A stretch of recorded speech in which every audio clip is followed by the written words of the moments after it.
Well, welcome to the show, everybody, on this Friday evening. You're, of course, listening to Beyond Reason Radio here on News Radio 102.5 WFLA and BeyondReasonRadio.com. I don't know about you, but I am ready for the weekend, this weekend. So, as I say that, there's a big old lightning strike that just happened behind the studio. I saw the reflection. Here in Orlando, where I'm broadcasting, it's the weather's kind of crummy outside. But we've had storms rumbling through for the past 2.5 hours on a day where we hit 100 degrees in Orlando. The first time actually hitting 100, not the feel like, but the real temperature of 100 since 1998. Wow. Yeah, it's been pretty hot out there lately, especially when you get up at 4 in the morning and you walk outside and it's 80 degrees. Yeah. Yeah, it's pretty crazy, but well, obviously, producing with me today is Tom Benson. How are you, Tom? Ready for the weekend, I'm guessing? Father's Day is Sunday. Not only is Sunday Father's Day, but it's the first day of summer.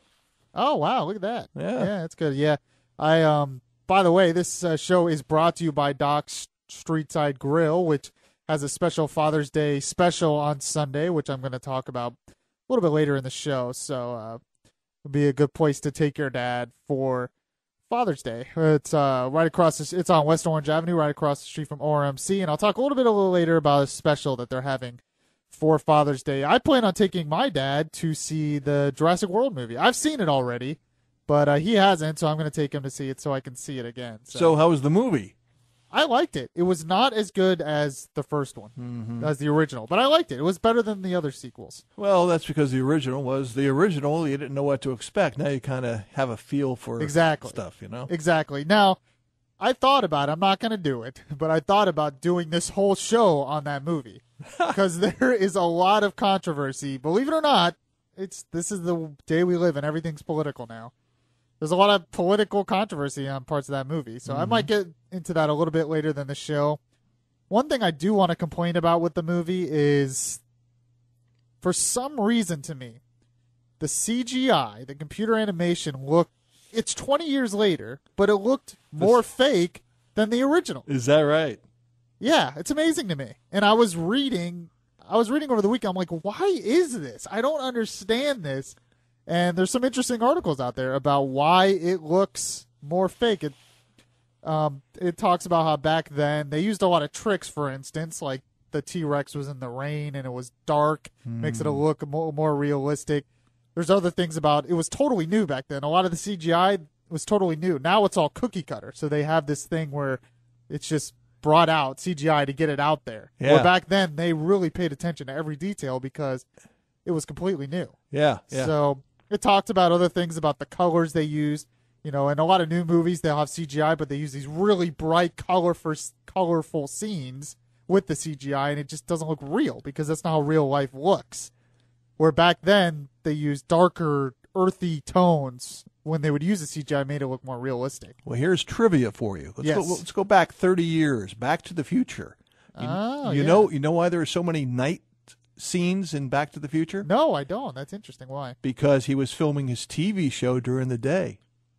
Oh, that's right. Because they wanted him to do it. He originally did not want to do it because of the TV show. Yeah. They casted somebody else, shot a couple scenes with the other guy, hated it, went back to Michael J. Fox and begged him to do it. Isn't that something? That's amazing. Yeah. But that's true. There was a little tricks, and the same thing with Jurassic Park.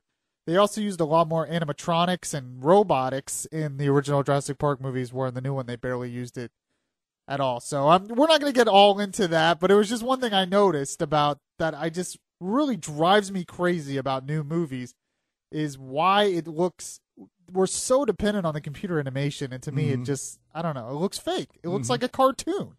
So it's pretty interesting. We could get into that. Well, maybe we'll get into that later in the show. Obviously – the big news of the week is what happened in Charleston, South Carolina, at the historically very old black church, where 21-year-old Dylan Roof decided to kill 9 people at a Bible study, of all places. And it's brought up a lot of debate in this country. A lot of different things already to this story. for one, how anyone could possibly do something so evil. And, as going to a Bible study and kill innocent people. And it's obvious that he was a racist, as racist as it gets. And he said when he did it that you have to go because you're black, basically, is what he was saying. So there's the whole issue on race, which we're going to get into. Is racism still a big problem in this country? Is it still a huge issue that we're just pushing under the rug, not really addressing it? We think we've solved it and that's it. Say, for instance, we elected a black president, so that means we're not racist anymore. But is it still an issue? We'll get into that a little bit later in the show. The other angle, of course, is the gun control angle, which Obama, of course, brought up immediately. So we'll get into that as well. Do we need gun control to stop this stuff? The issue I'm going to get into the next segment is it's not really been talked about, but I've just noticed that a lot of these mass killers lately, almost all of them, have been young people, part of the millennial generation, part of my generation, the Yaffee generation. And what is it in our society that is causing millennials to do stuff like this? So we're going to get into that as well. It's interesting when you think about it. What is it that is creating young people to want to do stuff like this? Because you had the Colorado shooter was young.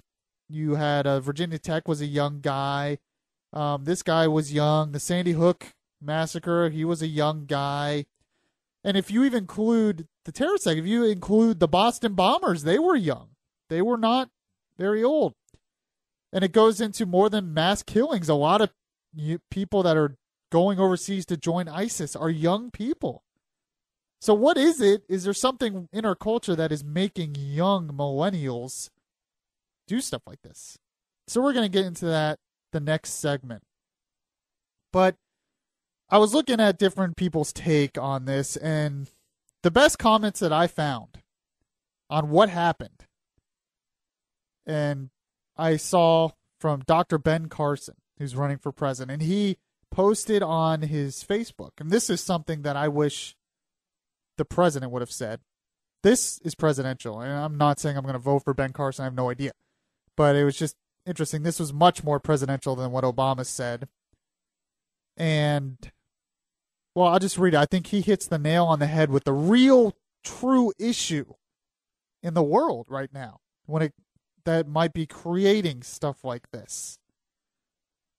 He said this the day after. Last night, evil walked the streets of Charleston. My heart aches for the families of the victims. I pray for the families left behind. I pray for the community scared and hurting. I also pray you and I can conquer hatred. In my lifetime, I have seen such great progress. Though racial-based hate is still very much alive, as last night so violently reminded us. But I worry about a new hate that is growing in our great nation. I fear our intolerance of one another is the new battleground of evil. Today, many feel it is okay to hate someone who thinks differently than you do. The left hates the right hates the left. This attitude is poison that will sicken all of us. Just because someone is for Obamacare and another is against it doesn't change the fact we are all brothers and sisters. We are all Americans. As a brain surgeon, I can assure you that all of our brains look the same, no matter what our skin color or party affiliation. The America I know and love has fought evil all over the world to protect evil's victims. At home, we must dedicate ourselves to not hating anyone based on their politics. Our leaders have walked our country down this path, and it is up to us to change course. Please join me in praying for those who lost their lives last night. Please join me in praying for comfort for the families. Please join me in praying for our great nation, that we may heal ourselves before it's too late. Dr. Ben Carson. I thought those words were pretty profound, actually. And I think it goes beyond what he even said. He was talking about race, and he was talking about politics, political affiliation. But it goes way beyond that. It goes to religious affiliation, sexual orientation, stuff like that. But most of it, I've noticed, is just we can no longer tolerate a difference of opinion. We have freedom of speech in this country, which is such a great thing. We have the marketplace of ideas so that you can decide yourself and you can really search for the truth. The best way to search for the truth is to have people give their opinions.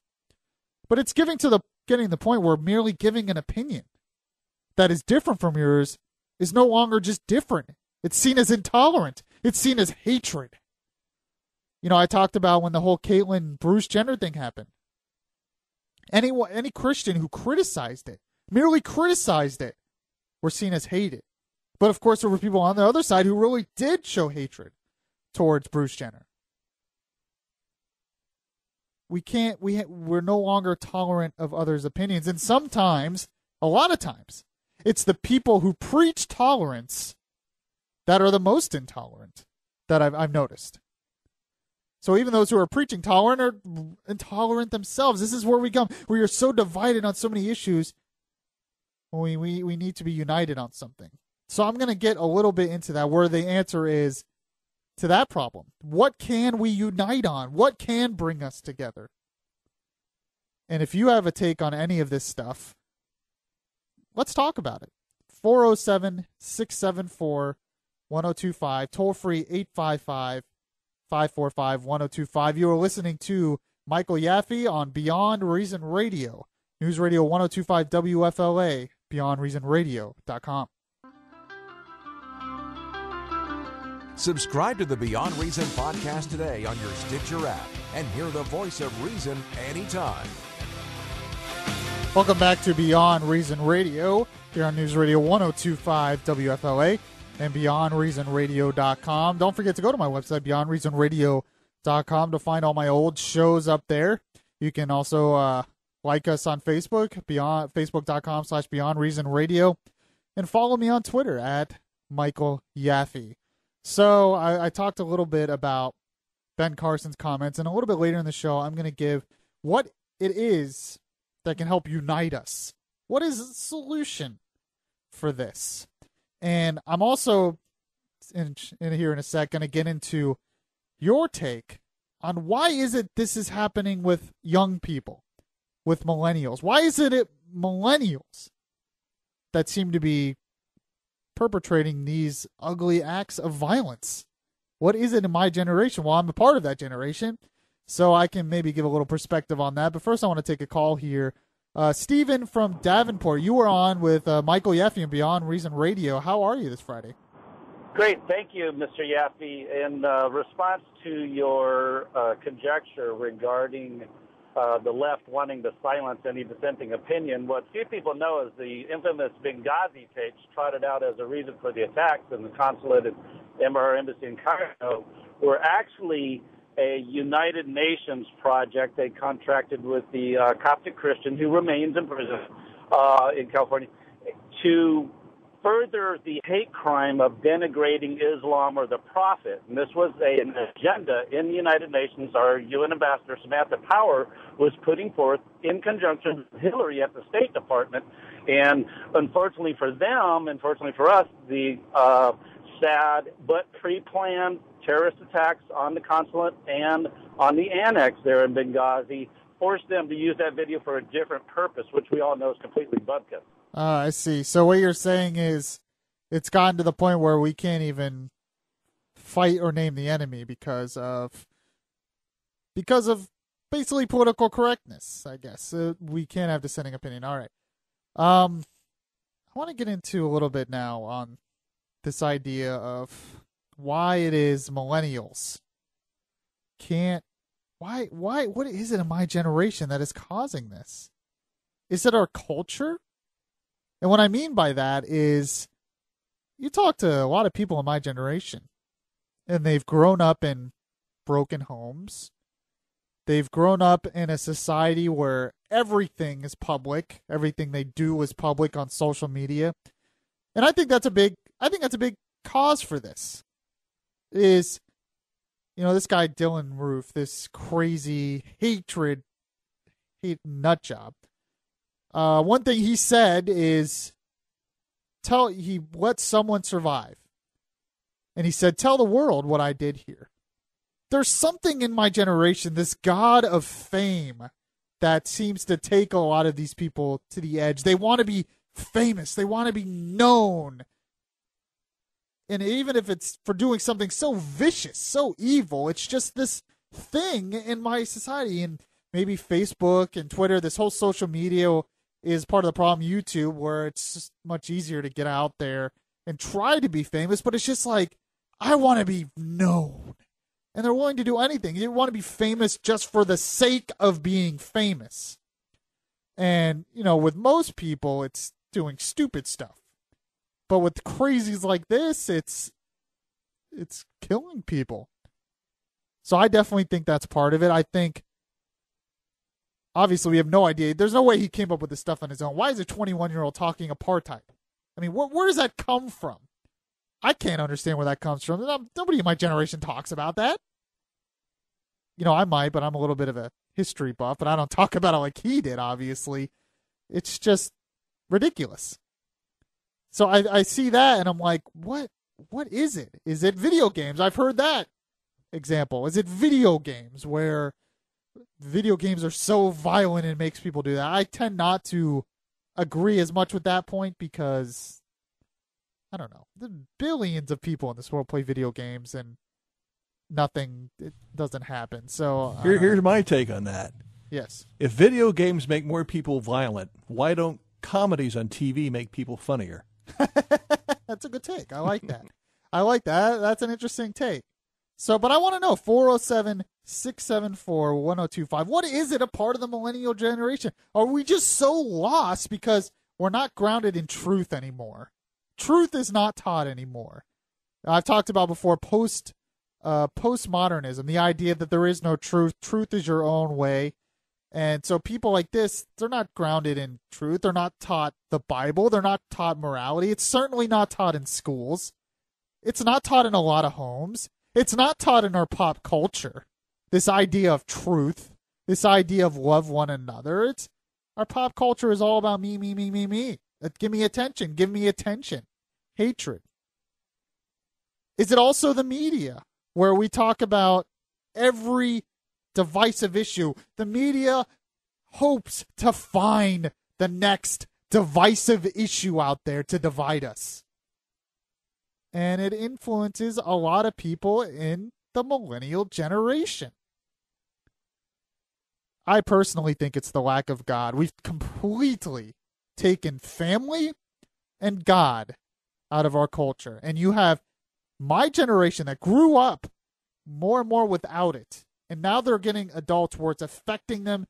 They're older. And this is what happens when you take that out of society, that foundation. What is the foundation then? Well, they're finding their own foundation, and a lot of people are finding a very evil foundation. Is it also racism? Is racism becoming more of a problem in my generation? I have an article here that I found in the Washington Post that talks about the racism in the millennial generation. Is my generation there? It's assumed that the millennial generation is going to be less racist, the post-racial generation. Is that what's happening? It does. When you see something like this from a young person, maybe that's not the case. Maybe we're more divided. So what's dividing us on race then? There's a lot of interesting issues with this. And I still think when it comes to my generation, there is just nothing stable anymore. Family is no longer stable. Faith is no longer stable. Country, patriotism, our government is no longer stable. You've taken away every bit of stability. And that has an effect on young minds as they try to get older and try to find their way in this world. 407-674-1025. Andrew in Orlando, you're on with Michael Yaffee on Beyond Reason Radio. Do you have a take on this? Yes, good evening, Yaffee. Hey, yeah, my take is, man, it don't matter whether they're young or old, man. A killer is a killer. Let's stop making excuses for them. Whether you're 99 and you kill somebody or you're a millennium, you're a killer. You're an evil person. No excuses. No excuses. Killer is a killer. Okay. That. I have stressful things in my life. I'm not going out and killing nobody. I deal with it. That's what, so a killer is a killer, period. It's in the blood. All right, Andrew, thanks for your call, man. That is an interesting take there, too. Is it just evil? Is evil just there and some people are just evil and they go out and do stuff like this? There's a part of me that doesn't deny that. This is just evil. Evil is penetrating my generation, it looks like. And it's just evil. And the only thing you can fight evil with is good, I guess. And we're getting a little bit of racism. I want your take in the next segment. 407-674-1025. Is racism a problem in this country still that we're just trying to ignore? I think it is. But my take on that and why that is might be a little different than what you're thinking. 407-674-1025. Let me just say this before we go to break. We talk about how divided we are. We talk about evil. We talk about millennials, our culture going down. It looks like there's some good coming out of this, though. And that is people are uniting against this now. You look at videos from Charleston, white, black, young, old, standing together in prayer circles, praying for that. In the next segment, I should read what some of the families said to Dylan Roof in court. When they could have said the worst hate, they have every right to hate what he did. But they didn't show that kind of hatred. Instead, they showed forgiveness, pity, and asking, for him to repent. So that's an interesting take. So there's actually some good coming out of this. That maybe this could be something that in the end could unite us more. When we see something so evil and so vicious in a society, maybe it's our society's going to step back and say, whoa, we need to stop whatever is happening and come together and just denounce this intolerance, this hatred that's out there and show love for one another. So that's at least some good news on this. We're going to get more to that. You're listening to Beyond Reason Radio, News Radio 102.5 WFLA and BeyondReasonRadio.com. If you like Beyond Reason Radio, well, make sure to show it by liking the Facebook page at Facebook.com/Beyond Reason Radio. Download the iHeartRadio app and catch the Beyond Reason Radio podcast. Just search Bud Henninger or stream the show live by searching News Radio 102.5 WFLA. Yes, you're listening to Beyond Reason Radio. I am the voice of reason that sifts through everything that is beyond reason, which there's a lot of going on this week. I'm also the voice of the millennial generation, and we're talking about an issue that seems to be a part of my generation. What is causing these killers?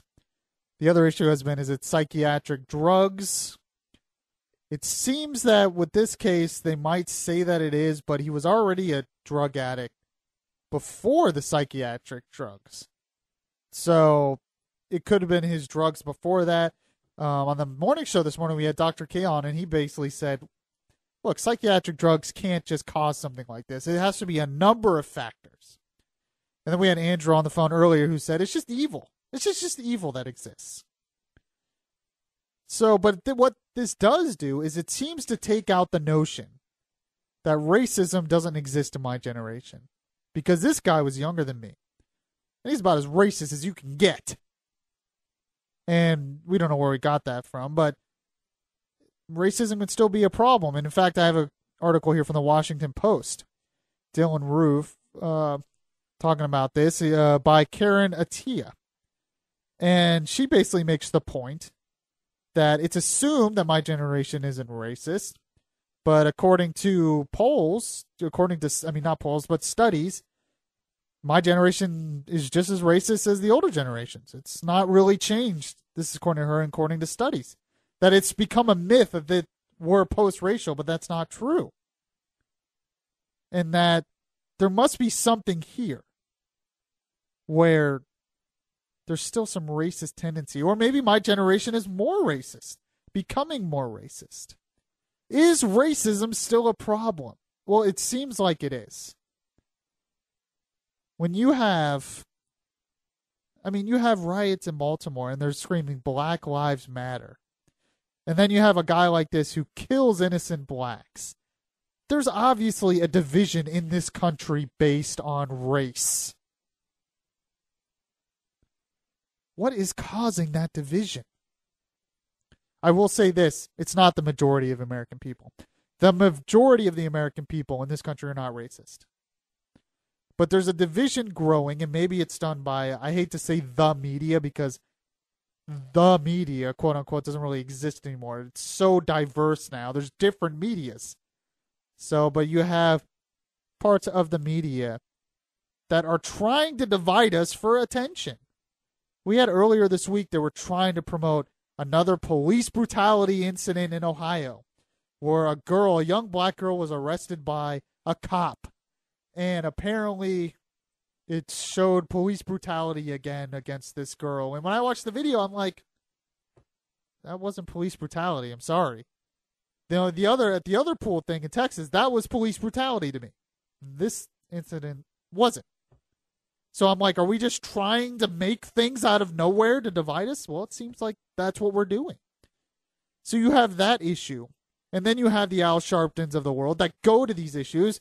And then you have the mayor of Baltimore and other places that they just try to say, yes, look how racist our country still is. Look how divided we're is. And then we have riots. Why are we surprised by this? Of course we're going to have riots. It seems like an issue that's still prevalent, but it's prevalent on both sides. That's the thing. Because not only do you have some whites out there that still are racist like this kid, but you also have black communities that are racist against whites because they've been taught for years and years, they show this resentment towards the past for what whites have done to certain blacks in the past. And of course I say certain whites and certain blacks because it wasn't everywhere in this country. Half this country outlawed slavery almost in the beginning. But you have segregation and you have these black communities that have a resentment against whites because they still blame them for problems in their communities. And they still blame them for what happened in the past. So you have this racism on both sides, and we still divide ourselves, even in my generation. I grew up here in Central Florida, and it's pretty diverse. Maybe not as diverse as some areas, but it's diverse. I couldn't ignore black communities or Spanish communities. But I remember in my high school, one side of the school, when the school let out, you would go to one side of the school, and it would be pretty much most of the white kids. And the more and more you started going towards the other side of the school, it seems like the more and more it got until you're on the other side of the school, and it was pretty much all black kids. It was still divided. And nobody's forcing them to be divided. There's no segregation. It's just self-segregation, almost in a way. You got more to one side of school, all of a sudden everyone's black, and the other side of school, all of a sudden everyone's white. And it seemed to get that way more as you walked towards one side or the other. Why is this happening still in our society? What is dividing us in this? In my generation, when I was young, that's what I saw. And I never understood it. I'm with Ben Carson. Ben Carson says, look, he's a brain surgeon. And he says, underneath it, all our brains are the same, no matter what skin color. And that's the point. We're all pretty much the same. Human beings are human beings. Racism is completely illogical. But there seems to be something that is dividing us. I think of the saying, birds of a feather flock together. Now, think of a family get-together. Yes. The women are in the kitchen. The men are grouped around the TV. Yeah. So it's just natural. I think it's just a natural part of life. I think it's a natural part of life, but you would hope that it wouldn't be that way for races. But that just shows that blacks are still part of black groups and whites are still a part of white groups. Why does that still exist? Is it just a holdover from segregation days and that's it? Just simple math, eventually it'll go away? Well, I think it's more than that. And I think part of it is politics. I really do. It's political. When you have a party, a political party, the Democrat Party, that basically over and over and over tells the black community they're victims.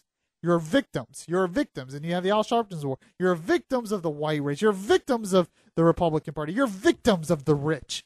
Over and over and over again, they're telling the black community this. They're going to start to believe it. But they're the only ones talking to them. You also have the Republican Party that basically ignores them in a lot of cases. Now, it's starting to change, thank God. You have the Ben Carsons of the world, the Rand Pauls, who are really trying to reach out to the black community. But you've had this division where one party completely ignores them. The other party tells them they're victims all the time. Of course you're going to have racial divisions. And then you have the media that takes every case between a white person and a black person and makes it into this media firestorm out there. Of course you're going to have these divisions. And it's going to be hard to get past them. And it's still happening in my generation. These divisions are still happening. And some of it's also economic. You've had a government that has created a culture of dependency in these inner cities where the economy's been destroyed in these inner city families, in these inner cities, where it's almost impossible to get ahead. So they end up joining a gang. And then you've totally destroyed the family in the inner cities.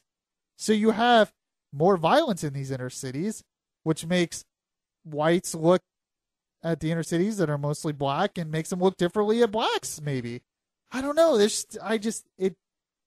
I wish there was a way to solve this problem. And I think the best way to solve it is just, frankly, through God, through faith, through the church, loving one another. Like I said, the one good thing that has come out of this is it seems that people are finally uniting against this kind of hatred. Because this is a tipping point. When you see something so vicious, and then you have just really good people that were killed in this church, and the families came out. The families came out at the court because Dylan had to appear in court today. And the families came out to talk to him. And it's amazing. I'm pulling up here some of the things they said to him. Amazing. Just really great people, really good people in this church community that show love, even despite of this hatred. It shows that we can come together with stuff like this. Let me see. One of them said, a sister of one of the women that were killed, "We have no room for hate. We have to forgive. I pray God on your soul." This is what he said to Dylan. "I pray God on your soul, and I also thank God that I won't be around when your judgment day comes with him." Here's another one. "We welcomed you Wednesday night in our Bible study with open arms. You have killed some of the most beautiful people I know. But as we said in the Bible study, we enjoyed you, but may God have mercy on you." There was others who were saying that they forgive him. And they're just calling him that what he really needs is Christ.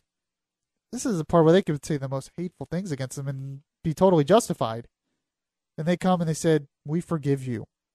We feel sorry for you. And we want you to repent and come to Christ. And we will show love to you anyways." Wow. Wow, that's hard to do. There's the solution right there, though. The solution right there is love. Even in the face of hate that you can't overcome. That's why Martin Luther King was so effective. His movement was so effective because when he would show nothing but love and peace in every situation. And you had people around the country would see these videos of people still beating on them, even though all they're doing is showing love and peace. And they can't tolerate that anymore. There's just no way that a society can look at that and say, "No, this is wrong. This hate is wrong. They're nothing but peaceful and good people." That's the kind of stuff that's going to help our society bring us back to what is good.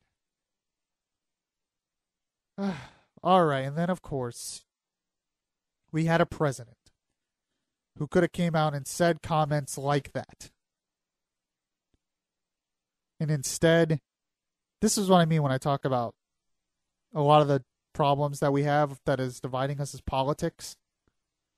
Because we had a president who could have taken the opportunity to unite us, to say things like Ben Carson said, to say things like the family members of the fallen said.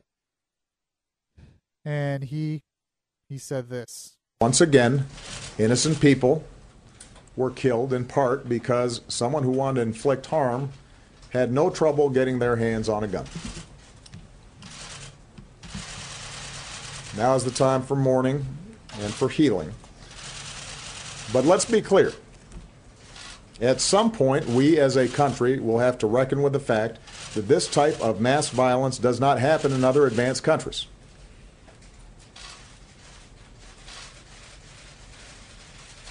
It doesn't happen in other places with this kind of frequency. And it is in our power to do something about it. I say that recognizing the politics in this town foreclose a lot of those avenues right now. But it'd be wrong for us not to acknowledge it. And at some point, it's going to be important for the American people to come to grips with it. And for us to be able to shift how we think about the issue of gun violence collectively. It makes me mad on so many levels. It was the wrong timing, but it was also blatantly wrong. It was just wrong. This whole idea, it doesn't happen in other advanced societies. It's a flat lie. It doesn't get more untruthful than that. He took that opportunity to divide us. And not only to divide us, but divide us based on lies. This is not true. I'm sorry. He's the President of the United States, and he's lying to you. Or he's just very misguided. I don't know. Maybe you agree with him. 407-674-1025. What's your take on anything I'm talking about in Charleston? What can bring us together? Is there still racism, too much racism in this country? Is it gun control? Is that the problem? Gun rights. 407-674-1025. You're listening to Beyond Reason Radio, News Radio 1025, WFLA, and BeyondReasonRadio.com. Listen to the latest episodes of Beyond Reason. Download the podcast at Spreaker.com. If you miss any of the show, you can download the Beyond Reason podcast on iTunes. Now, back to Beyond Reason Radio. Yes, welcome back to the show, Beyond Reason Radio, BeyondReasonRadio.com, News Radio 1025, WFLA. We've obviously been talking about the mass killing in Charleston, South Carolina, and talking about the race issues, the gun issues, the young people issue, everything, and really the solution is love. I don't want to get too preachy. I will a little bit later, actually. But it's just amazing what the families, how they've reacted to this. And then the President of the United States, the way he reacted is completely unbelievable. But I'll let you get your take. Is Obama right? Is it just too easy to get a gun in this society? And that's the problem that's causing all these mass killings. 407-674-1025. I'm going to take a call here. Al in Orlando. You're on with me, Michael Yaffee. How are you this Friday?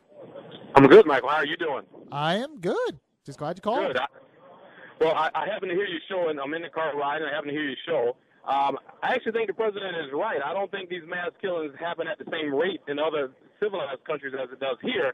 He didn't say they didn't happen. He simply said they don't happen at the same rate that we have them here because they don't have access to the type of guns that we have here. So I don't think there was anything wrong with that. I think that, the issue of racism in this country is one that's very deeply in our past and in our future in many respects. I think that in certain pockets of the country, we find that racism still rears its ugly head. There are other areas you can go to and whites and blacks get along. You wouldn't even know that there's ever been a race issue. And I think we have come a long way, but we forget that segregation was only a generation ago. It wasn't that long ago that was happening. So it's hard to say to totally eradicate any of that when it wasn't that long ago. Well, I understand from the standpoint of eradicating it, but also if I look back 25 years ago, the internet wasn't around. So we advanced at an accelerated rate. We're not advancing at linearly. We're advancing exponentially. So the fact that we should say, well, it's all right to have a little racism still because we just a generation ago were racist is to me, is nonsense. I think in today's society in 2015, for anyone to look at another person based on their race and have any issues with them, I think is inhumane. I agree. It's completely inhumane. It's completely illogical. Now, on the gun rights issue, it's hard for me to say with Obama it doesn't happen at the same rate. When you've looked at the past few years, you have the Charlie Hebdo killings. That was earlier this year. And they have strict gun laws. But before that, when is the last time you heard of a killing in France by gun? Well, it happens. I don't know the stats, but it also happened in Norway recently, not too long ago, where that guy killed so many people. Different countries, though. You're giving me different countries. Well, yeah, but they're a lot smaller than the They're a lot smaller than the U.S. And so you'd have to take Europe kind of together. But President Obama has had to give a speech 14 times since he's been the president about gun violence. I didn't say once or twice. 14 times this man has had to come to the country to apologize for another gun slaying. And so for us to sit here and act like that, well, it's not really a big deal. It's a huge deal. It's a deal, but I just don't think the issue is guns. I just don't think, and Tom Menton, you had some stats for me. Thanks for your call. You had some stats for me on this whole issue. Well, I just came across something here in China. China has had 10 mass killings in the past 15 years, none involving firearms. Wow. So the problem is not necessarily the firearms. They'll find a way to kill somebody if you want to kill somebody. And these mass killings, they happen all over Europe. Unfortunately, I don't have the stats in front of me. I was hearing another radio host go over a lot of this stuff. In the UK, they have mass gun killings. We had the Charlie Hebdo thing. We had the thing in Norway. we've had them in Russia. This idea that for one, you can't get rid of the guns. You just can't. If you make a law outlawing guns, this country's awash in guns. You can't get rid of it. And how come we don't have a right to protect ourselves then from these bad guys? I just totally agree with the idea the best way to stop a bad guy with a gun is a good guy with a gun. So the president gets to have Secret Service. All these government officials have it. They have TSA in airports. What about me and my home? How about celebrities? You can be sure their bodyguards have weapons. Exactly. And a lot of churches, they have people carrying in churches for Absolutely. security. Sure. What if they had that at this church? I mean, you're not going to be able to stop every incident, but this whole idea that it's the gun's fault. There's no law that would have stopped this from happening, especially in Sandy Hook. He got it illegally. There's other instances. We can't even keep, and I heard another host, Mark Levin, bring up this topic, but we can't even keep illegal people from coming into this country. How in the world are we going to stop illegal guns from coming into this country if we completely outlaw guns? You're not going to be able to. So why don't we make it so we at least have the ability to defend ourselves? That's what's going to be where we are in this society. That's how we're going to have to stop it. Bob in Altamont Springs, you're on with me, Michael Yaffee. How you doing, my friend? Hey, Mike. I'll tell you what. I got to start off with saying that obviously I hear you every day. Have not had an opportunity to hear this show, and you are fantastic, and you're on your way, my friend. Oh man, thank you so much, Bob. Yeah, it really means a lot to me when people say that. So I appreciate it. You know what? Listen, I'm older. I'm not like super old, but I'm older, and I totally believe that the solution to this country is with our younger generation. And I'll tell you what, you're going to be one of those guys 10, 15 years from now. You're going to be the one leading the way. Wow. I mean that sincerely. Wow. And I mean that totally sincerely. I'm so glad. Believe it or not, I just went out to get a pizza, and I'm listening to you, and I'm loving it. Wow, thanks, okay, Bob. Make sure to tell your friends. Yeah, so anyway, on topic, one of the big things that I was thinking is that all of these crimes always, to verbatim, happen in a gun-free zone. They just do. It's these people, they stalk out these places where they know that no one is carrying. And so, the guy goes to a movie theater, guy goes to a church, the whole smash. We need to, that Second Amendment is they argue about it and say, oh, no one should have guns. we all should have them and carry it, because I'll tell you what, yeah. I'm one of these people. I don't carry a gun. I don't have a license to carry a gun. I think, but I'll tell you what, I'd much rather be in a place where someone has a gun that doesn't have a gun. Right, man. I'm sorry. I didn't mean to cut you off. We're just frankly out of time. I'm sorry. I didn't mean to cut you off. But thank you, everyone, for listening to the show. Thank you for those kind comments. Wow. Yeah. I mean, I talked about the show when I filled in for Bud about how a woman was killed because she couldn't defend herself against a guy with a knife. So thank you guys for listening. I think the solution to this is Christ, is God. And he said we need to worship in spirit and in truth. He said it to a Samaritan woman who he wasn't supposed to be talking to, remember? But he united with them and said, this is where we should be. Let's ground ourselves in the spirit and in truth. And I really hope we can forget about this stuff now and have a good weekend. Have a happy Father's Day, all Father's Day. And, well, I'll catch you guys next week. Oh, well,